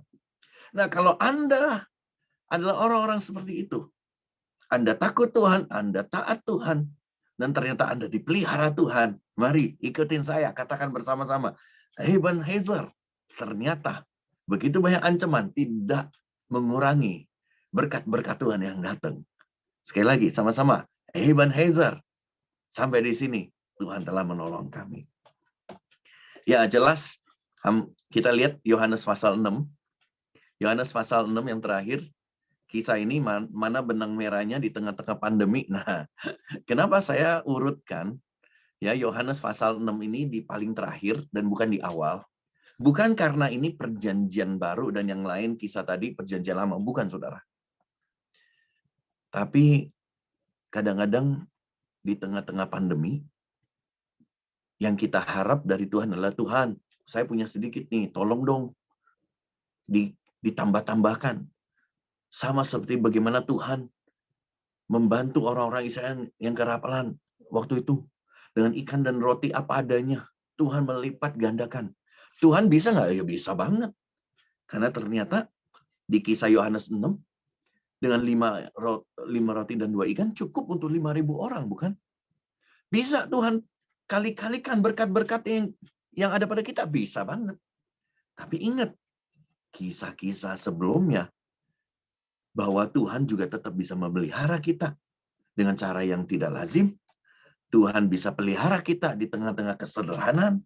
Tuhan bisa pelihara kita karena hasil-hasil tabungan sebelumnya. Tuhan bisa pelihara kita walaupun kita mengalah dan mengalah dan mengalah. Tapi Tuhan juga bisa pelihara kita ketika kita yang punya sedikit. Kita mengucap syukur atasnya. Bahkan Tuhan lipat gandakan. Ingat, pelipat gandaan 5 roti dan 2 ikan tidak pernah atau semata-mata untuk diri sendiri. Tapi 12 bakul yang dikumpulkan sisa-sisanya dari murid Tuhan. itu pasti untuk orang-orang lain banyak. Di tengah-tengah pandemi, maka saya percaya di antara kita di sini, pasti ada mereka yang diberkati oleh Tuhan luar biasa. Tapi dia tahu bahwa berkat ini bukan untuk dirinya sendiri semata-mata, tapi untuk dibagikan kepada orang lain banyak. Bagi Anda yang mengalami ini, mari sama-sama kita sekali lagi katakan, Ebenezer. Sekali lagi, Ebenezer. Sampai di sini, Tuhan telah menolong kami. Jadi, last slide, kesimpulan saya. God's treatment atau pemulihan Tuhan. Ketika kita melihat ke belakang 2020, 2021, begitu banyak ancaman, kesulitan, dan tantangan. Tapi kisah demi kisah yang kita pahami tadi, membawa kita untuk mengerti satu hal yang pasti. Tuhan adalah Tuhan yang kreatif. Dengar baik-baik. Tuhan adalah Tuhan yang kreatif. Dan Dia tahu cara apa yang terbaik untuk setiap pribadi yang dicipta olehnya. Kita semua masing-masing dari latar belakang yang berbeda. Kita semua masing-masing memiliki daya tahan yang berbeda-beda. Kita semua di sini masing-masing juga punya porsi iman kedewasaan rohani yang berbeda-beda.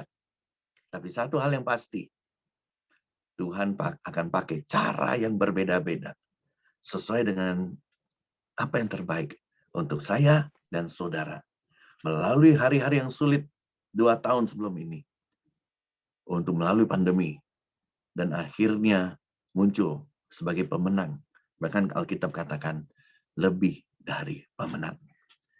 Biarlah firman Tuhan pada malam hari ini yang indah membawa kita untuk memahami hal-hal penting untuk tetap mengucap syukur sekalipun Anda di dalam kesulitan. Terima kasih. Tuhan Yesus memberkati. Wow, luar biasa ya. Thank you Pak Simon. Pak Heri, silakan Pak. Ya, terima kasih Pastor Simon. Iya, yang saya tangkap ini ya Pastor ya malam hari ini, bahwa Tuhan selalu menyertai anak-anaknya. Tentunya kita punya porsi, yaitu kita harus bertekun, berusaha, dan bersyukur dalam menjalani semua ini ya Pastor ya. Ya, sebentar lagi ada Q&A Pastor ya. Boleh ya Pastor ya, mungkin beberapa pertanyaan dari teman-teman. Silakan Bapak Ibu yang mau bertanya. Ini pasti banyak pertanyaannya. Sebenarnya saya juga sangat diberkati karena kita lihat ya, bagi Tuhan nggak ada yang mungkin, nggak ada yang nggak mungkin ya Pak Simon ya. Bisa disuruh gagak untuk beri makan itu ya. Biasa gagak itu langsung makan habis itu makanan boro-boro dikasih ke itu ya. Sisa orang aja dimakan, apalagi saya sendiri. Bangkai aja habis ya. Ya, silakan teman-teman yang mau bertanya. Saya sendiri sangat diberkati atas firman Pak Simon hari ini, Pastor Simon.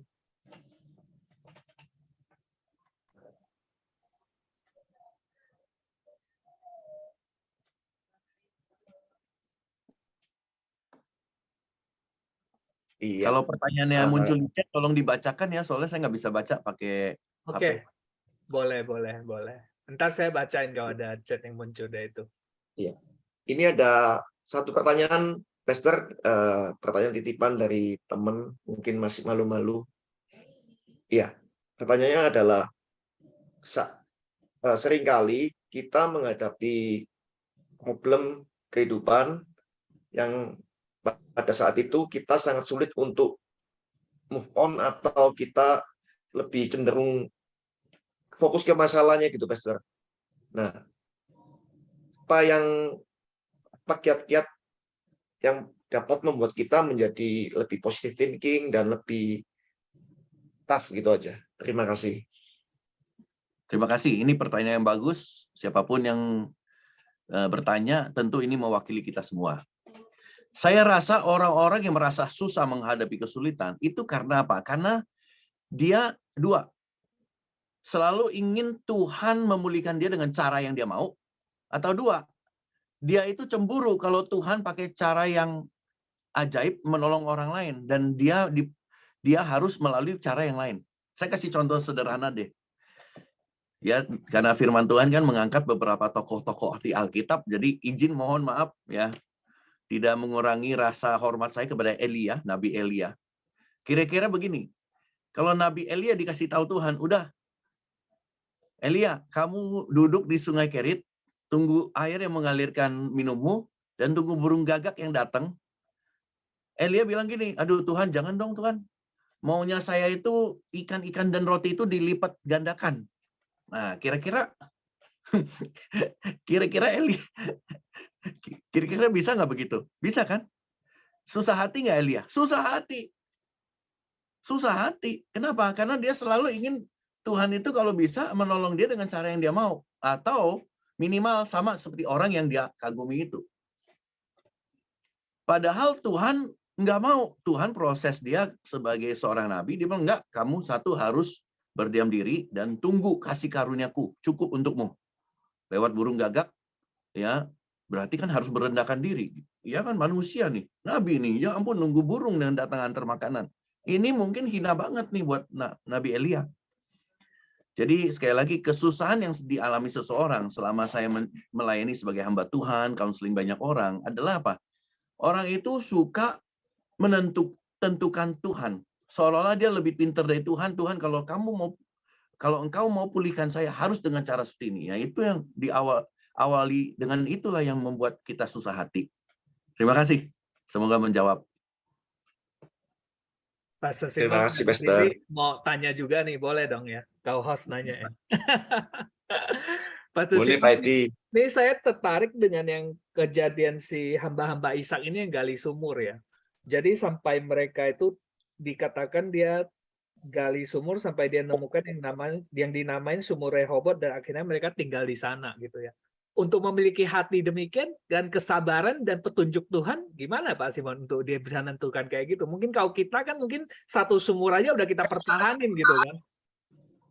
Ini ya terus terang ya, saya itu kan banyak counseling orang. Jadi ketika ini sebenarnya ayat ini sering saya pakai ketika ada orang-orang terlibat masalah hukum. Misalnya bisnisnya diancam atau pribadinya diancam dan dia ada di pihak yang benar ya. Kan firman Allah berkata apa? Firman Allah, janganlah engkau ya cari keadilan di tengah-tengah orang-orang yang tidak benar kan gitu. Nah, jadi poinnya adalah apa? Poinnya sebenarnya adalah kalau orang hadapi kasus hukum padahal dia pihak yang benar, belajarlah mengalah. Wah, itu nggak gampang, Saudara. Saya mau kasih tahu, itu nggak gampang. Apalagi dia di pihak yang benar ya. Kalau pihak yang salah sih nggak usah ngomong lagi. Jadi ayat ini seringkali saya angkat dan saya sampaikan bahwa kamu tahu nggak kalau kamu benar pun, percaya nggak bahwa kamu harus melepaskan pengampunan, biarkan dia menang atasmu, hakmu diambil, tapi ingat, kamu bisa melalui ini karena kamu punya percaya yang jauh lebih besar, imanmu jauh lebih besar, dan pemeliharaan Tuhan jauh lebih besar, bahkan berkat-berkat yang Tuhan mau kasih lebih besar dari apa yang kamu hilangkan hari ini. Harga dirimu diinjak, tapi Tuhan akan pulihkan satu hari. Uangmu diambil, Tuhan akan gantikan berlipat-lipat. Percaya nggak? Kalau nggak percaya, coba ini baca. Biasanya saya angkat kisah ini. Ya, itu kembali lagi ya, keputusan pada akhirnya kan dia dan Tuhan yang dia akan ambil ya sebagaimana dia taat sama Tuhan. Tapi umumnya sih orang mengerti. Dan orang banyak yang dipulihkan. Berdasarkan ayat ini. Jadi memang sulit. Tapi kalau seseorang nggak punya hubungan sama Tuhan, nggak mungkin dia berani lepaskan. Tapi orang yang punya hubungan sama Tuhan, orang yang dekat sama Tuhan, orang yang tahu hatinya Tuhan, maka buat dia, ya nggak apa-apa lah, hilang aja. Suatu hari toh Tuhan akan menggantikan jauh lebih besar. Masa kita fight? Kalau kita fight berarti kita nggak percaya dong bahwa Tuhan merawat dan melindungi saya. Kan gitu aja sih. Semoga menjawab. Terima kasih. Thank you, Pastor Simon. Ini ada di kolom chat, Pak Heri ada pertanyaan. Iya, boleh bantu dibaca. saya bacakan ya Pak Edi. Malam Pastor mengenai God's treatment, berarti ada God's time and God's speed. Apa yang harus kita lakukan supaya responsif terhadap kondisi ini? Kalau dari firman tadi ada yang tetap tenang atau pasif, tetapi ada juga yang aktif. Terima kasih. Iya, betul. Jadi bicara soal pembelian Tuhan, itu bicara soal waktu dan cara kerjaan Tuhan yang harus kita hormati. Banyak orang maunya cepat, padahal Tuhan bicara proses. Ya, banyak orang maunya seperti yang dia mau, padahal Tuhan punya rencana yang lain. Jadi bicara soal pembulian Tuhan, kita juga harus berani menyangkal diri kita. Dan itu nggak gampang, saudara. Itu nggak gampang, karena umumnya kan kita yang ada masalah cari pembenaran diri. Cari pembenaran diri, nggak mau diproses. Misalnya nih ya, kita bilang, Tuhan tolong pulihkan saya dari A. Tuhan sengaja ya izinkan B, C, D, E, F lewat. Waduh Tuhan, A aja susah, apalagi D, E, F, G, sampai Z gitu. Waduh Tuhan, kenapa Tuhan? Jangan salah. Justru B, C, D, E, F itu diizinkan Tuhan supaya apa? Jangankan A, tapi semua yang lain itu yang saya izinkan guna untuk memulihkan kamu, bukan saja dari A, tapi B, C, D, E, F ini justru akan memberikan kamu apa? Sifat yang baru, karakter yang baru, masa depan yang baru, jalan hidup yang baru. Bukan saja kamu dapat A, tapi kamu dapat bonus-bonusnya yang lain. Nah, kalau bicara itu kan berarti kan sekali lagi bicara soal waktu, proses, dan cara kerja yang kita hormati dari Tuhan. Sekian dan terima kasih. Semoga menjawab. Terima kasih, Pastor, luar biasa. Bapak Ibu, kalau ada satu pertanyaan lagi, boleh. Waktunya udah mepet, tapi bolehlah satu lagi. Silakan Bapak Ibu. Jangan sungkan-sungkan. Ya, satu yang semangat tuh Bu Dia. Cuma mana suaranya Bu Dia? Iya. Dari tadi saya lihat Bu Dia udah mau tanya ini, Pak Edi. Mengalah melulu dia.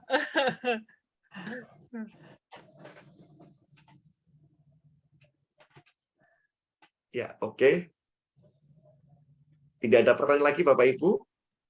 Ya, mungkin kita kalau nggak ada pertanyaan, ntar Pak Fran itu ya tutup. Dan satu lagu, kita minta Pastor Simon juga doa berkat buat kita semua ya. Dan kita ada pengumuman ya Pak Heri ya. Untuk acara September nanti ya. Iya, betul Pak Edi. Kita nanti, ya silakan Pak Edi. Ya, kita mulai September kita ada sesi ini kita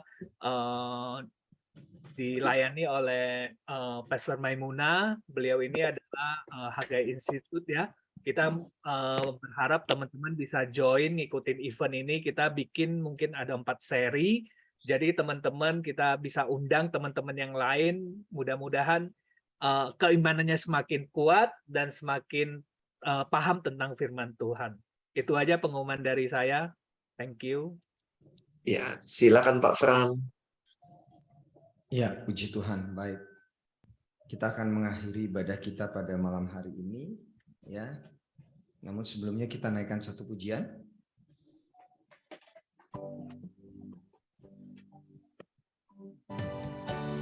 Kami memuji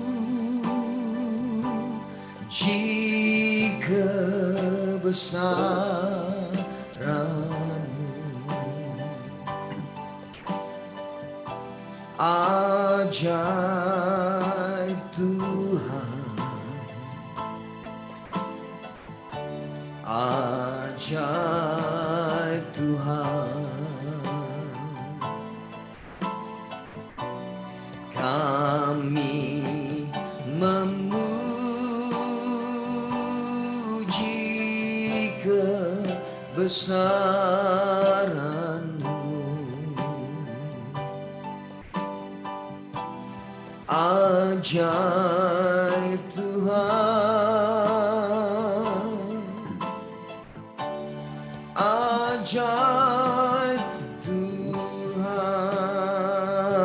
Mari angkat dua tanganmu, katakan, kami memuji kebesaran-Mu, ajaib Tuhan, ajaib Tuhan. Kami memuji kebesaran-Mu,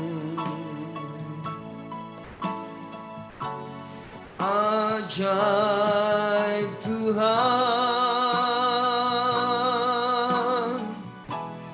ajaib Tuhan, ajaib Tuhan, ajaib Tuhan. Sorak-sorai buat Tuhan kita Yesus, haleluya. Mari saya persilakan hambanya Pak Simon. Ajaib Tuhan, ajaib Tuhan. Mewakili apa yang ada di dalam hati dan pikiran kita semua. Bahwa di balik keajaiban-Mu, Engkau memberikan pemulihan dan treatment yang berbeda-beda kepada kami semua. Kami sebelumnya minta ampun Tuhan, jikalau kami seringkali bersungut-sungut dan tidak tahu bahwa apa yang dikerjakan Allah itu yang terbaik.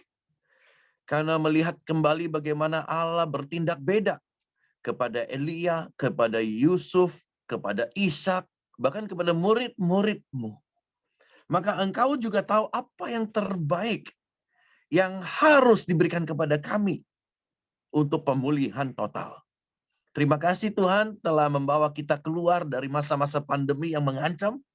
Tapi kami juga terus berdoa agar masa depan yang penuh pengharapan dialami dan diraih oleh kita semua.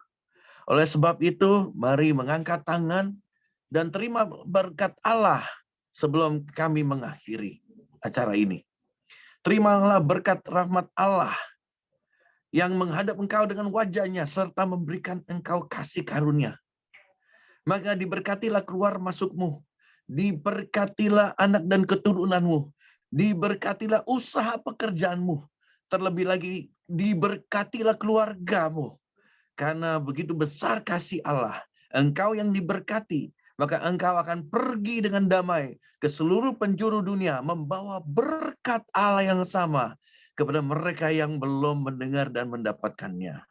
Dalam Allah Tritunggal, yaitu Allah Bapa, Putra, dan Roh Kudus, ketiganya Esa dan ketiganya satu, kami melepaskan dan menerima berkat-Mu. Haleluya. Amin. Thank you Pastor Simon, thank you Pak Heri yang udah kesaksian Pak, luar biasa. Terima kasih Pastor Simon, terima kasih Pak Heri. LP Pak. Terima kasih. Terima kasih Pak Ya, Fran. ya thank you semua. Thank you, Pastor Simon. Terima kasih semuanya. Thank you, Tuhan Ciki. Tuhan Sampai jumpa minggu depan ya. Salam sehat. Pastor Simon. Pak Heri, thank you. Terima kasih banyak. Thank you Semua, Bayu. Tuhan memberkati. Thank you Pak Daniel. Thank you Pak Daniel. Terima kasih Bu Dia. Pak Jerry, terima kasih. Pak Hadi, Pak Rudi. Tuhan berkati. Tuhan berkati. Sudah sehat Pak Daniel. Terima kasih semuanya. Tuhan Puji berkati. Tuhan. Tante Hilda, Tante Terima Hadi, kasih Tuhan Bu berkati. Yulia. Terima kasih. Terima kasih Tante.